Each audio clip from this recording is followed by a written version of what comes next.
Los abuelitos. Relato. Este relato escalofriante sucedió en los 80s, en una localidad lejana, al norte de Perú, en tiempos donde no había trochas carrozables y los campesinos tenían que movilizarse en caballos y burros. Vivían con lo que la naturaleza les prodigaba, pues la gente aún vivía como los pueblos nómadas, alumbrándose con mechones de cebo, consumiendo lo que su huerta producía, curando sus enfermedades con plantas medicinales, vistiéndose con ropa que confeccionaban de lana de oveja o ropa de segunda mano. Para lavar ropa usaban plantas que producían espuma. En esas condiciones la gente se reproducía, pero la pareja de ancianos nunca tuvo hijos. Muchos dicen que no pudieron tener hijos porque se juntaron muy maduros, cuando la señora, ahora viejita, ya no era fértil y unos pocos, decían que no quisieron tener hijos. Se cuenta que estos abuelitos vivían solos en el campo, donde tenían su casa, una choza grande con pared de tablas y techo de hoja de caña. Eran muy ancianos, pero gozaban de buena salud. Tenían fama de trabajadores. A paso lento realizaban sus labores y plantaban pan llevar para su consumo. Alrededor de su casa, verdeaban los arvejales, el maíz, el frijol, la yuca, la arracacha y muchas plantas de consumo. El terreno que era de su propiedad era extenso, pero debido a su edad avanzada solo cultivaban una pequeña porción, por ello es que el resto estaba en total abandono cubierto por densa vegetación y árboles silvestres. Mucha gente que vivía alrededor ingresaba a sus predios a hurtar hierba para el consumo de vacunos y cuyes. Todos los vecinos aprovechaban que los abuelitos ya no podían recorrer sus predios. Se decía que ellos poseían monedas de oro y las tenían escondidas en algún rincón de su casa. Todos compartían esa información. Un día aparecieron un grupo de hombres de dudosa reputación. Estuvieron en la cantina del pueblo unos cuantos días. Luego se fueron. Después de 2 semanas de aquel incidente alguien dio aviso de que los viejitos habían sido asesinados. Yacían en su cama tapados con sus sombreros como si estuvieran durmiendo, pero estaban en descomposición. La sala de la casita estaba en completo desorden. En todos los rincones había excavaciones. Era obvio que buscaban el tesoro. Todos se preguntaban si es que habían encontrado la olla con monedas de oro. En esas circunstancias alguien mencionó lo importante que era criar hijos. Otro decía que nada tenía que ver tener o no tener hijos, la muerte siempre era real y sucedía en cualquier momento y de la manera más insospechada. Nadie sabe si va a llegar a la vejez porque la vida es un riesgo. Prácticamente lo sepultaron el mismo día por su estado avanzado de descomposición. Recogieron el cuerpo y como no había autoridades del estado por ser una zona muy aislada y alejada de la ciudad, con las autoridades locales del pueblo fue suficiente para cerrar el caso en asesinato. Aquella casa quedó con el estigma de ser un lugar maldito. Todos los pobladores cuando pasaban cerca, pues el camino real pasaba a unos 100 metros de ahí aceleraban el paso y otros que eran más morbosos se acercaban a husmear los alrededores. En torno a la casa se tejieron muchas anécdotas, que los vieron caminando, sentados, hablando, en fin. Después de muchos años las plantas cubrieron lo que quedaba de la casa. Años más tarde, cuando el nuevo propietario de esa propiedad se encontraba cultivando la tierra encontró un tesoro. Era una pequeña ánfora con muchas monedas de plata y oro. La historia se volvió a tocar porque un peón que se encontraba ese día laborando conoció la historia del asesinato de los abuelitos y ahí supieron que lo habían asesinado adrede, que no habían encontrado el tesoro y resulta que estaba debajo de una piedra plana que era utilizada como batán para moler. El dueño de la parcela dio un porcentaje a sus peones para evitar la codicia de estos, a pesar de que no estaba obligado a darles nada porque el tesoro estaba en sus predios. Tampoco dieron parte a las autoridades porque según las leyes del país quien encuentre un tesoro tiene que dar parte a las autoridades. Fue un secreto de 5 amigos que los mantuvo unidos hasta que uno a uno fue yéndose al cementerio. Cuando solamente quedaba el dueño de la parcela, ya viejito, contó el hallazgo. Eso explicaba por qué logró comprar más hectáreas de terrenos al igual que sus amigos que, en menor cantidad, también lograron tener buena posición económica. Dato muy extraño, en el lugar donde se levantaba la casa de los abuelitos no creció una sola planta. ¿Por qué será? ¿Tú qué piensas?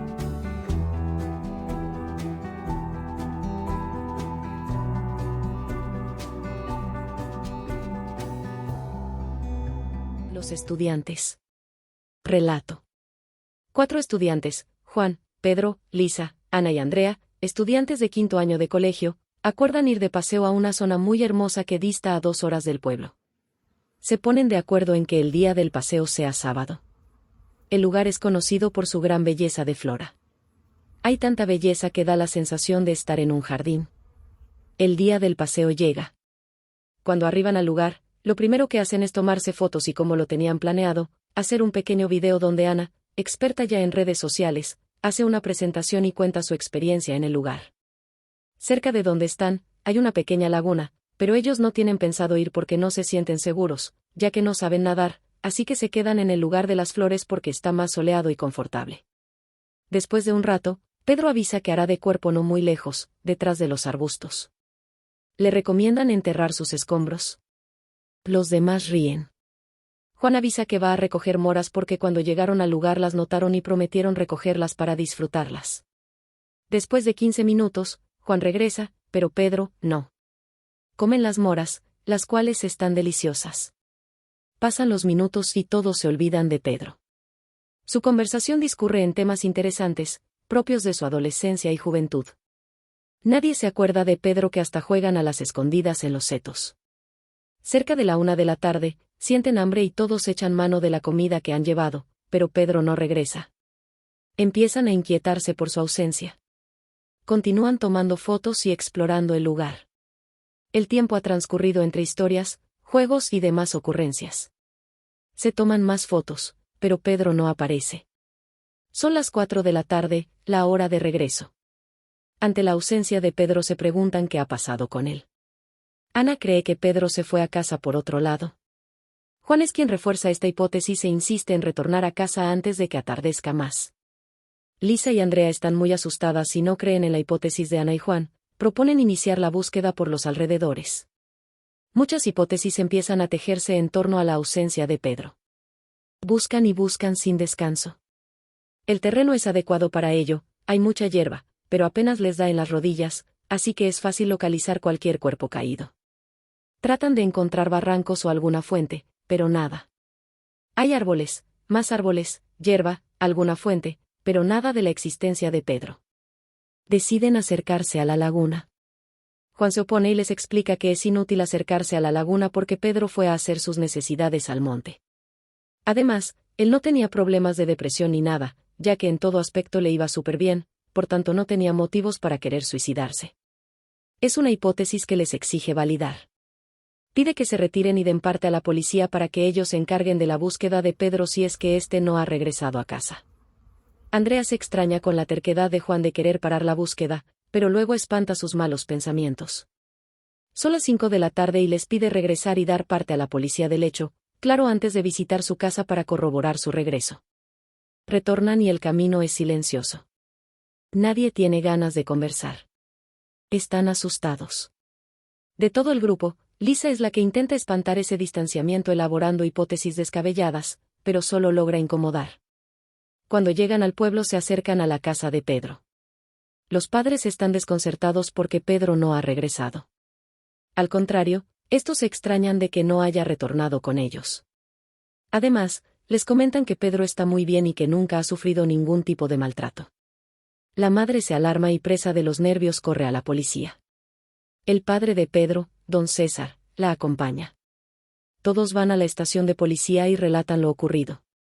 La policía se mostró reacia a iniciar la búsqueda porque aún no habían transcurrido las 48 horas que exige la ley para darle carácter de desaparecido.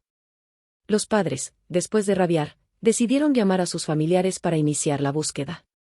Esa misma noche, alumbrados con mechones artesanales, Andrea y Lisa estaban muy angustiadas, al contrario de Ana, que se mostraba más optimista y argumentaba que Pedro podía haber ido a otra parte, O tal vez tenía alguna situación muy espinosa que estaba solucionando con su ausencia.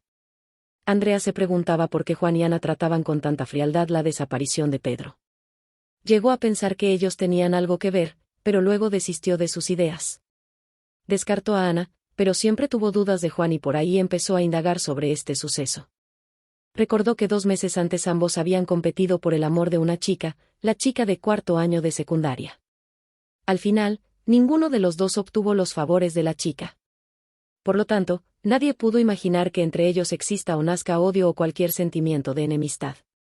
Andrea tiene sus sospechas de Juan, por lo que decide provocarlo, pero para ello pide la ayuda de su primo, Antonio, pues no se atreve a ir sola. Ella cree que Juan es un tipo que no es lo que parece. Por otro lado, la familia de Pedro y amigos salen a la búsqueda siendo las 8 de la noche. En corto tiempo ya están en el lugar, peinando cada seto, cada montículo de hierba, cada zanja, no dejan nada fuera de su vista. Se sorprendieron al encontrar los excrementos de Pedro. Eso indicaba que sí fue a defecar, pero su rastro no conducía a ninguna parte. Trataron de establecer el rastro sobre las pisadas de sus compañeros cuando decidieron buscarlo después de que éste no apareciera, por lo que sus huellas ya estaban ajadas. Entonces, al no encontrar nada, miraron hacia la pequeña laguna. De noche era peligroso, a pesar de que los primos de Pedro intentaron entrar a la laguna para sondear las aguas. Todos se opusieron y postergaron esa faena para el día siguiente a primera hora. Por otro lado, Andrea y su primo Antonio fueron a la casa de Juan. Encontraron a Juan totalmente tranquilo. Les pareció raro que no mostrara preocupación alguna por la ausencia de su amigo Pedro. Cuando los vio llegar, sintió fastidio y esa cara lo decía a leguas. Aguantó de mala gana las preguntas de Andrea. Su mirada sombría reflejaba oscuros pensamientos. Andrea se puso nerviosa. Con esas señales, no le quedaban dudas de que Juan tenía algo que ver, pero no sabía cómo atar los cabos. Ellos nunca pelearon, por lo tanto, nadie sospechó nada. Solo Ana vio rencor entre ellos que trataban de disimular. De regreso, le comentó a Antonio que estaba segura de que Pedro no había tenido un final feliz y que a estas horas estaba muerto y además, Juan tenía algo que ver. Antonio se resistió a creerlo, ya que entre ellos nunca hubo una discusión ni una pelea. Al rayar el alba, el equipo de búsqueda, entre ellos, los mejores nadadores, llegaron a sondear las aguas de la laguna. Era un día soleado, de modo que el buen tiempo les permitió sondear cada rincón de la laguna. Fermín, un joven del pueblo que también se unió a la búsqueda, dio el aviso. Aquí está, aquí hay un cuerpo. Creo que es él. Todos corrieron hacia donde estaba. Había un árbol caído y entre las ramas flotaba un cuerpo. Los primos de Pedro, Joaquín, Hernando y Aníbal, nadaron desesperadamente. Lo levantaron y, en efecto, era él. Los padres de Pedro, que estaban en la orilla, echaron a llorar al reconocerlo. Aún vestía su polo azul y pantalón negro. El cuerpo estaba totalmente hinchado y amoratado. Todos concluyeron que se había suicidado y procedieron a trasladar el cuerpo a casa para iniciar el velatorio y su posterior entierro. La conclusión unánime era que se había suicidado. Ya en casa, después de haber preparado el cuerpo, llegó criminalística, pues alguien había denunciado el asesinato y por tanto no debían manipular mucho el cuerpo, ya que tenían que investigar cualquier signo de lesión en el cuerpo. Era Ana que envió a avisar y llegaba a toda carrera para solicitar que avisaran a la policía para que detuvieran a Juan, el cual se había fugado en la noche. Ella, al sospechar de este, recomendó a su primo Antonio, que vivía en la misma calle, vigilar por todos los frentes la casa de Juan. La vigilia dio resultados. La gente creyó que estaba bromeando, pero Antonio también confirmó lo de Ana. Todos estaban desconcertados y Ana les contó sus sospechas, lo extraño que se había comportado durante todo el trayecto y después de la desaparición de Pedro. Ella vio señales que para todos pasaron desapercibidas. La policía procedió a la búsqueda y lo hizo rápido, ya que cruzaron información con los puestos policiales de las localidades a donde sospechaban que podía escapar. Para las 2 de la tarde tenían la noticia de la captura de Juan, quien contó de inmediato lo que había sucedido. Tal como lo describiera Ana, Juan odiaba a Pedro, al que consideraba un perro del hortelano porque interfirió en su cortejo y cuando lo desenmascaró manteniendo una relación clandestina con una mujer casada, ella dejó de mirarlo. Pedro, en vez de avanzar, la dejó ir. Prácticamente, Pedro interfirió por nada, según Juan. Antonio estaba estupefacto. ¿Cómo es que no se había dado cuenta de esto? Definitivamente, Su prima tenía grandes dotes para ser detective, una oferta que su padre tomó en serio, pues ella se lo había propuesto. Pedro fue sepultado en el cementerio del pueblo y Juan fue condenado a 2 años de prisión.